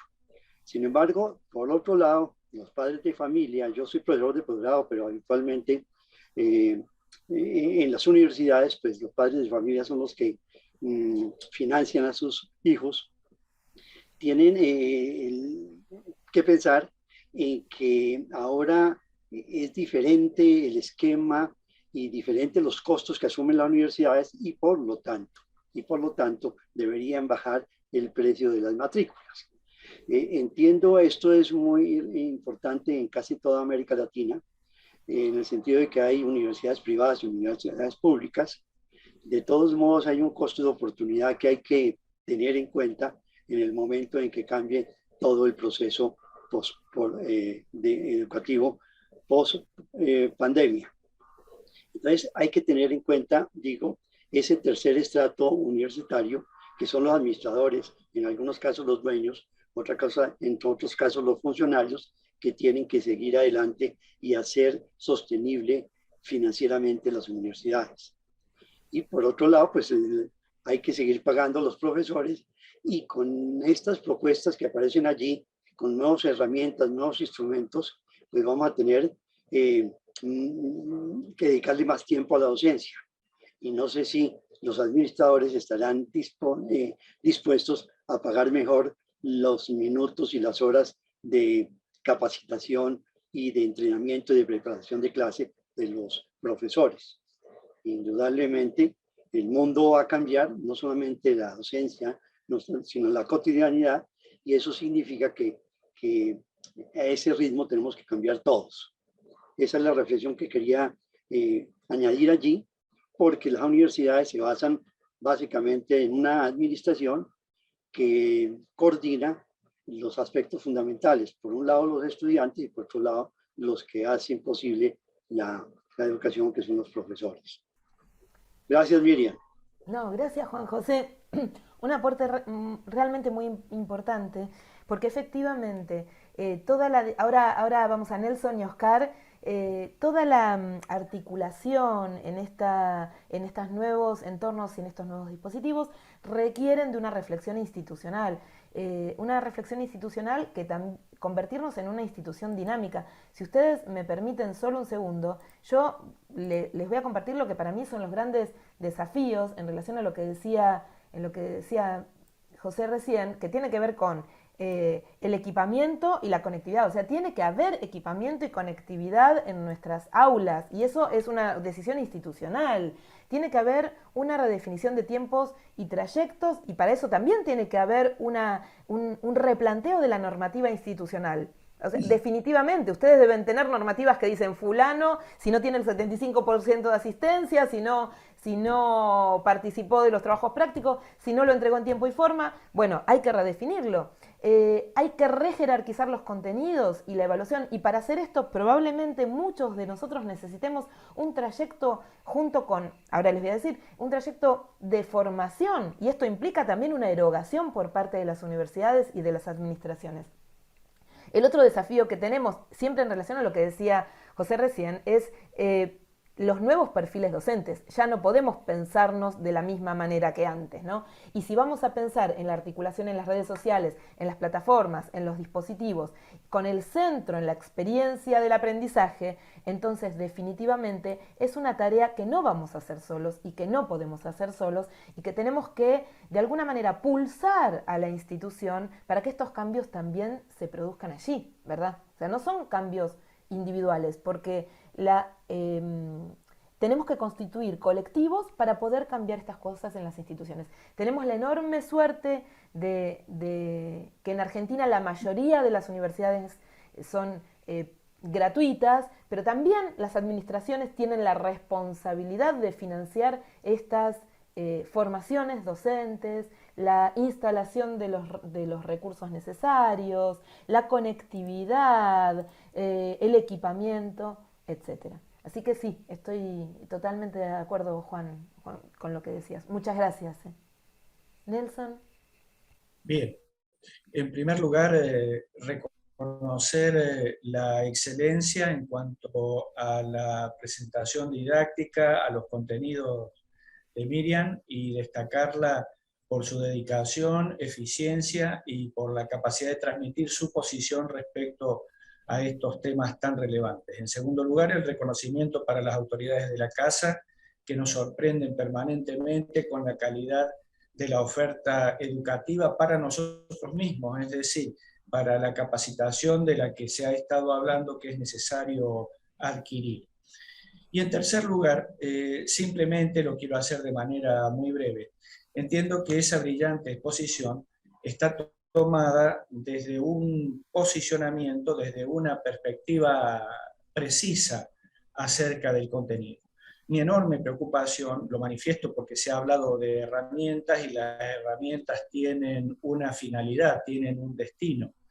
Sigue siendo la apropiación personal del conocimiento por parte del estudiante, es decir, ese concepto dentro del cual nosotros seguimos evaluando la apropiación personal en una forma de construir conocimiento que ha variado significativamente, y por lo tanto, acompañando las conclusiones de Miriam en este sentido, relevo la preocupación justamente por encontrar ese equilibrio que buscamos como docentes en la apropiación, reitero, personal del conocimiento por parte de las y los estudiantes. Creo que no se resuelve enteramente con las herramientas, sino que esto significa tener en claro la fundamentación del uso de esas herramientas, el alcance que debe tener y el impacto que se debe avisorar en el contexto fundamentalmente de la actividad de evaluación. Simplemente eso. Muchas gracias por la atención del equipo. Gracias, Nelson. Realmente gracias por tus palabras hermosas. Solamente quiero decir esto. Cuando nosotros aprendemos, aprendemos de manera individual y colectiva. No me voy a poner a dar teoría ahora, pero tenemos dos modos de aprender, ¿no? El problema que plantea Nelson, me parece, es cómo hacemos visible los aprendizajes de esa estudiante o de ese estudiante, además de las intervenciones en las redes, las plataformas y los dispositivos. Entonces, a mí me parece que podemos empezar a pensar lo que hay que redefinir en función del planteo de Nelson, y hay que volver a pensar y repensar, es qué entendemos por evaluación. ¿Cómo armamos nuestros instrumentos de evaluación? ¿Qué vamos a evaluar? ¿Cómo vamos a evaluar? ¿Qué evidencias de aprendizajes vamos a buscar? Si lo que buscamos como evidencia de aprendizaje es un aprendizaje que por momentos debe ser individual, ¿cómo lo vamos a hacer? Y por momentos debe ser colectivo, ¿cómo lo vamos a hacer? Es decir, la propuesta de pensar en una transmedia o en estas mutaciones didácticas no impugna, de ninguna manera, no impugna el trabajo individual y tampoco el trabajo colectivo. O sea, no tiene que ser todo en dulce montón. Tiene que haber momentos individuales de reflexión, de metaanálisis, y también momentos colectivos que aportan en mucho. Ya lo decía Vygotsky, uno aprende más y mejor con un compañero que nos pueda ayudar, que pueda brindar un soporte, un andamio. Entonces me parece interesantísimo el planteo que hace Nelson. Volver a pensar la evaluación en términos de qué evidencias de aprendizaje estoy buscando para construir un rol profesional, porque finalmente mis estudiantes van a ejercer luego una labor profesional, ¿no? Gracias, Nelson. Oscar. Sí, bueno, Miriam, ante todo felicitarte. Bueno, no quiero extenderte esto, pero excelente todo lo que has presentado. Y quiero rescatar un tema que vos lo dijiste así medio al pasar y que me parece clave en todo este tema, que es el quiebre epistemológico que vivimos con esto. Hay una ruptura. Evidentemente esa ruptura no nos dimos cuenta, o sí nos dimos cuenta, algunos más, algunos menos. Estamos transitando esta ruptura. Y esa ruptura va directamente relacionado a la imaginación. También lo mencionaste en la clase y yo creo que por ahí pasa. Nosotros siempre decíamos antiguamente, cuando estaba la radio, decíamos que cuando escuchábamos la radio nos imaginábamos las cosas, digamos, ¿no? Y hacíamos una tarea de mucha imaginación. Cuando llegó todo lo video más masticado, decíamos, bueno, esto se cortó la imaginación. Pero yo creo que con este tema y con toda esta, digamos, cantidad de herramientas e información que hoy tiene el alumno, estamos como en ese televisor. Pero ¿qué pasa? Que la imaginación se tiene que construir en forma colectiva, que esa es la gran variación que yo lo veo, digamos, en la actualidad. Es decir, la resolución del problema, la adaptación de la problemática, donde la solución es una resolución imaginativa colectiva. Y eso me parece que es el gran cambio y la gran visión epistemológica de este quiebre, digamos, de esta ruptura. Eso es un poco lo que quería decirte, que me pareció que vos lo llevaste perfectamente y a mí nuevamente me hizo identificarme con esta tarea tuya, digamos, ¿no? Gracias, Miran, solamente eso. Gracias a vos, Oscar, y coincido en esto de que la imaginación también es colectiva. O sea, que hay un quiebre en los fundamentos de nuestras prácticas, hay un quiebre en relación a la dimensión epistemológica, hay una puesta en escena de la fragilidad de estas conceptualizaciones que nosotros tenemos, pero fundamentalmente la imaginación no, por supuesto, como recién hablábamos con Nelson, tiene algo de individual, pero tiene mucho de colectivo. Por lo tanto, hay que empezar a tender puentes a estas imaginaciones colectivas. Estos espacios que ustedes construyen acá con Florencia, con Alejandra, estos espacios institucionales también abren la puerta a la imaginación colectiva, fuertemente. Gracias. Soledad. Sí, bueno, Miriam, primero, la verdad que gracias por tu presentación y también gracias a todo el equipo del CEDIR que nos da esta oportunidad. Y me quedo con alguna reflexión de Nelson, yo que vengo de las ciencias exactas, de física, termodinámica, termotecnología, me quedo con la inquietud de Nelson en que sí, yo observo serias dificultades, por ejemplo, en la transferencia de distintas situaciones problemáticas. Veo dificultades de mis estudiantes, claramente no es lineal lo que yo puedo enseñar, compartir con ellos con lo que es su apropiación. En una oportunidad vi un cuento que la verdad me resultó muy representativo de esta situación, que se llama Un pez es un pez. Es un cuento que los invito a que lo vean para entender de que no necesariamente porque yo estoy diciendo algunas cosas, los alumnos imaginan lo mismo, tienen la misma representación que yo tengo. Entonces, realmente, esta preocupación que manifiesta Nelson y que trasciende eventualmente la evaluación y la acreditación de saberes, es una preocupación sobre las dificultades en la comprensión. Y creo que es una inquietud transversal que claramente la presencialidad ya la teníamos, pero la virtualidad posiblemente la ha pronunciado o la ha hecho más visible. Yo en eso sí tengo todavía muchas inquietudes. He hecho todo lo que está a mi alcance y creo que puedo hacer todavía más cosas, pero no necesariamente todo lo que yo pueda hacer va a impactar del mismo modo en los estudiantes, que es lógico, por cierto, pero me quedo con esa inquietud y que comparto con Nelson y que posiblemente con otros profesores que estamos en este encuentro. Sí, a mí me parece, hay dos cosas que me parece súper interesante de lo que estás diciendo. Que durante la presencialidad, vos lo dijiste, Sole, se invisibilizaron esas incomprensiones, se invisibilizaban, porque había un montón de chicos y chicas que no entendían, y sin embargo, nosotros en la presencialidad, como dicen muchas investigaciones, miramos al que está adelante y que nos hace así con la cabeza. Entonces, como esos 3, 4, 5 que están adelante, que nos hacen así con la cabeza, que van entendiendo, creemos que es el universo de nuestros estudiantes presentes, suponemos o presuponemos que están comprendiendo. Nos damos cuenta luego que no comprendieron todos y todas. Pero en esa presencialidad previa a la pandemia no teníamos tan presentes la incomprensión. Sin embargo, lo que visibiliza este tiempo de distanciamiento y de tecnologías y de mediciones tecnológicas es que efectivamente ahora le hablamos a todos, a las pantallas. Hacemos todo para todos y para todas, y sin embargo hay un grupo de estudiantes que aún no comprenden. Esto habla de doblemente, ¿no? Esto habla de la enorme heterogeneidad cognitiva que tienen nuestros estudiantes, que nosotros antes invisibilizábamos, que existía ya previa a la pandemia, y también habla del enorme esfuerzo de rediseñar, o como dirían algunos autores, de abrir las puertas, distintas puertas, para las comprensiones de todos nuestros estudiantes. Retomo algo que decía Juan José. Ven qué complejo que es esto, ¿no? Por supuesto, nosotros no tenemos el tiempo del universo ni los recursos económicos universales como para poder sentarnos a hacer un trabajo a medida, ¿sí? A medida de cada uno de los estudiantes. Que tampoco sé si es deseable, ¿eh? Es otra discusión, ¿no?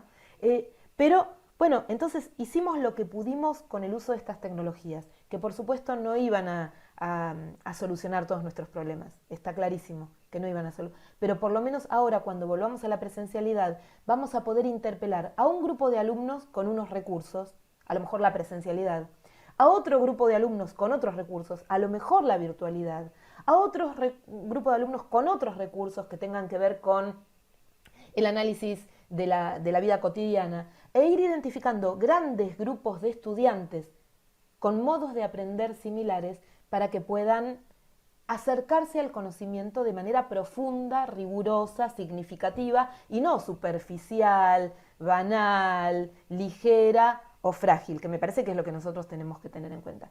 No quiero igual olvidarme de algo que me parece que es una invitación de Bachelard, de hace muchos años, este epistemólogo, es una invitación que yo tengo siempre presente, porque él decía, no comprendo, como algunos científicos no comprenden que no se comprenda, ¿no? Él decía esto, la base de la ciencia es una incomprensión.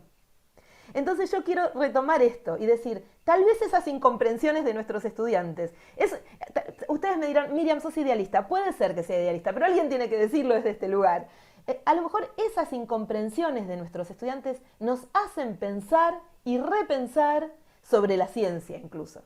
Porque alguna pregunta, alguna incomprensión puede abrir nuevos caminos hacia ese conocimiento científico, hacia pensar la termodinámica, hacia pensar la física cuántica, a pensar los modos de ser y estar en momentos y lugares distintos. No sé, digo, me parece que es interesante esto que trae Soledad. Hay algunos estudiantes que aún no comprenden, ¿no? ¿Cómo puedo hacer yo para que comprendan? Es la pregunta más didáctica, es la pregunta más que nos lleva la docencia. Pero también, digo, a lo mejor es necesario que algunas incomprensiones, algunas, no las sustanciales, no las que algunas incomprensiones queden perviviendo, porque a lo mejor esos estudiantes nuestros, esas estudiantes nuestras, generan una teoría distinta, que es lo que a mí me encantaría, que mis estudiantes cambien el mundo. O sea, a lo mejor nuestros estudiantes piensan la física de una manera distinta, y esto es lo que a mí me gusta de la incomprensión del otro. Obviamente nosotros tenemos que tender los puentes para que comprendan el máximo posible de lo que para nosotros nos parece la dimensión sintáctica y semántica de nuestra disciplina. Eso que tienen que aprender, que es irrenunciable, ¿sí? Porque sobre esto se asientan las bases del conocimiento que se construye luego. Es cierto, pero también dejemos algunas incomprensiones, algunas preguntas, algunas cuestiones que a lo mejor latentes generan nuevas teorías. O sea que los que no comprenden en realidad son mi motor de cambio, son mi fuente de energías para todo esto. Sí, yo creo que sí, de verdad que sí, porque nos fuerzan a nosotros a brindar fundamentos y explicaciones que los que comprenden rápidamente, les voy a decir, Bachelard decía que uno de los obstáculos epistemológicos es la comprensión rápida. Uno de los obstáculos epistemológicos es lo fácil. O sea, fíjense que lo que nosotros creemos que es buenísimo, a veces eso produce realmente un obstáculo epistemológico porque naturalizamos la situación. Decimos, ya lo entendí, listo, paso a otro tema. Y no seguimos cuestionando aquello. Sí, nuestros estudiantes, aquellos y aquellas estudiantes que no comprenden, nos fuerzan a nosotros como docentes a hacer un ejercicio reflexivo y de fundamentación, y son un motor para la búsqueda, efectivamente. Perfecto, gracias, Miriam. No, no hay por qué. Julia. Sí, breve también. Bueno, en principio agradecerte, Miriam, porque la verdad que fue buenísimo escucharte, porque generaste muchas puertas para pensar nuestras prácticas y eso siempre es bienvenido. No, solo quería, bueno, y además agradecerles al CEDIC, sumarme a los agradecimientos a los colegas que nos está en la vorágine de fin de año, nos permite estas ocasiones para construir comunidad, que es lo que nos hace falta. No, solo que compartirles la inquietud que compartían recién los otros colegas. Yo creo que el planteo también nos interpela, esto cuando decimos, que vos lo decís, Miriam, centrarnos en el aprendizaje, a mí me hace como un poquito de ruido, porque en realidad es centrarnos también en lo que dijiste, en la enseñanza. O sea, es cómo yo hago para pensar que comprendan, cómo hago para que comprendan, cómo hago para retomar esto que vos estabas diciendo, la pregunta me tiene que generar, y la verdad que es volver sobre mi propio campo disciplinar, ¿no? Eso es, la inquietud es si esta conmoción de mutaciones, hasta qué punto nos está permitiendo genuinamente pensar nuestros campos disciplinares.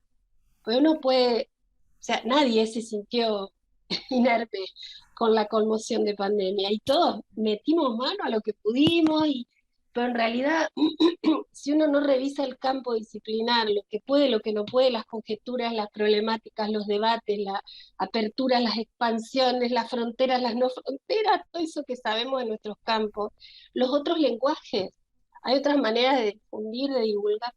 Si eso no lo hago carne a la hora de pensar en la comprensión, como que ahí no, mi preocupación va ahí, se genera nueva brecha.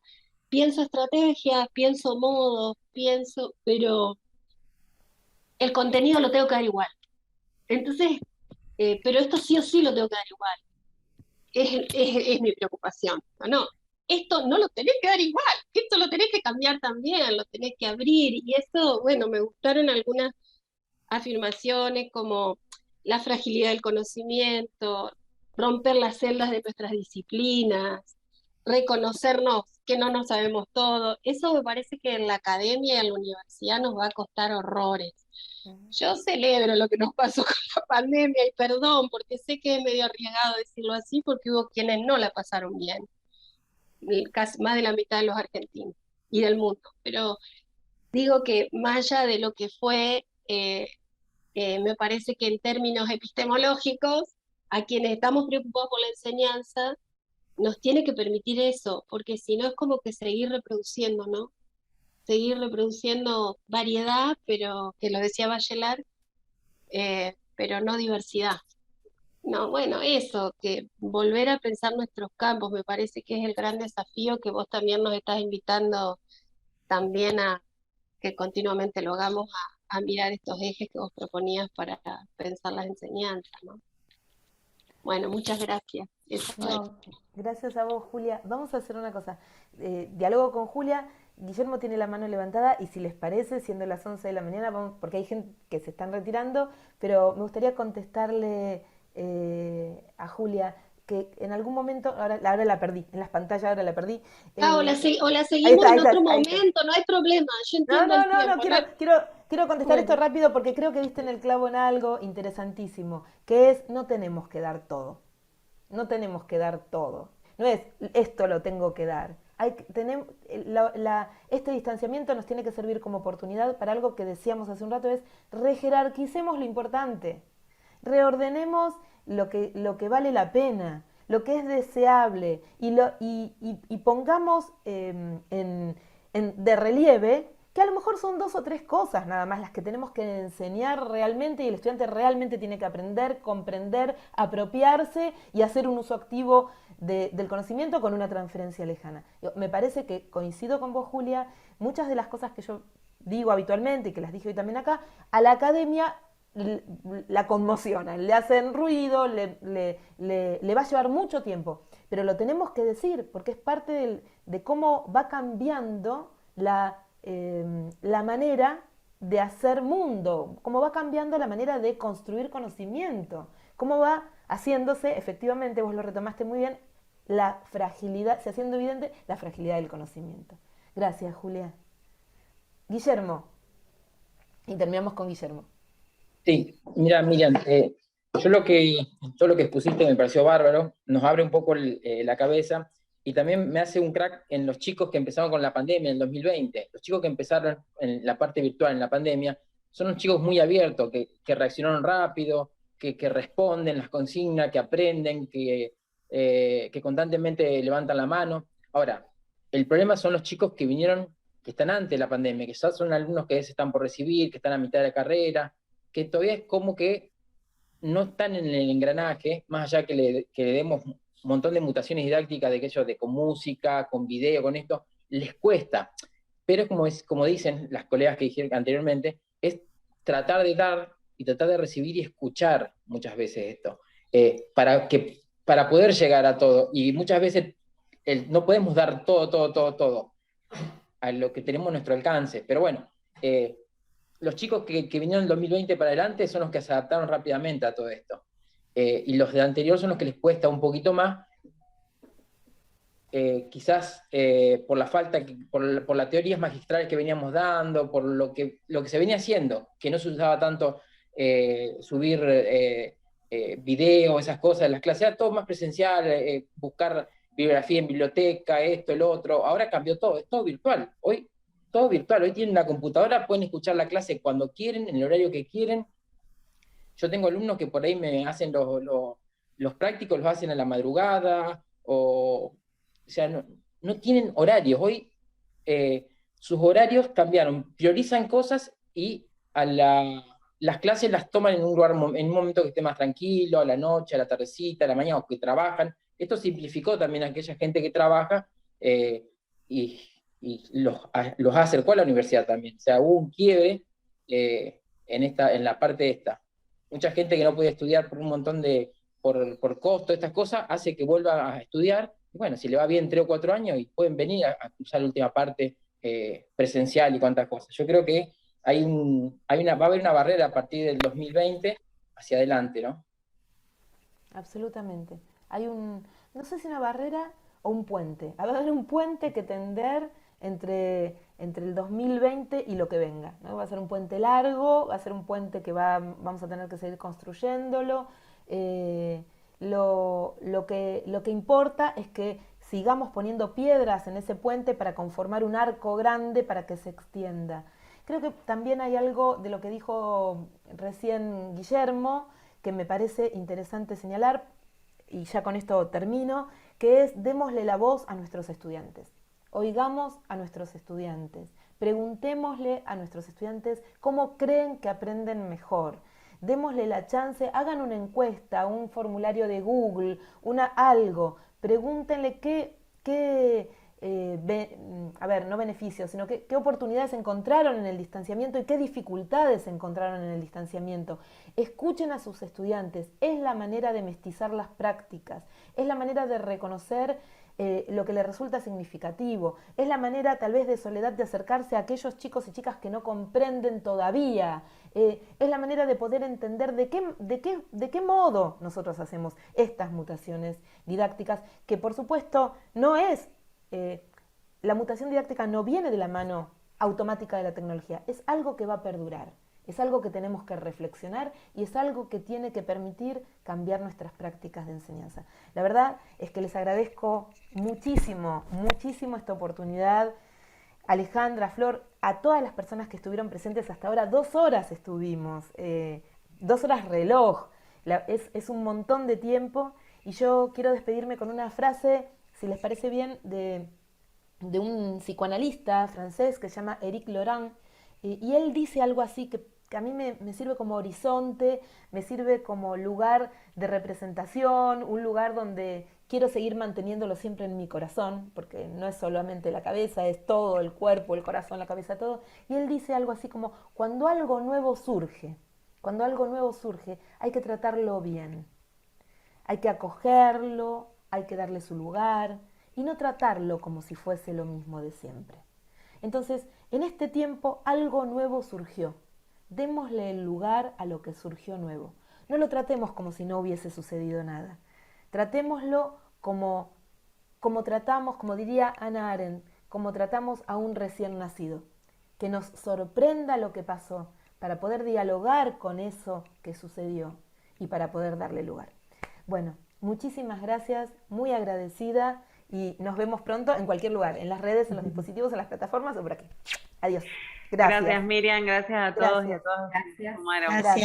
Un placer terminar el año así. Muchas gracias. Gracias. Adiós, gracias. Hasta luego. Hasta luego, gracias. Chao, un gusto, muy lindo todo. Gracias.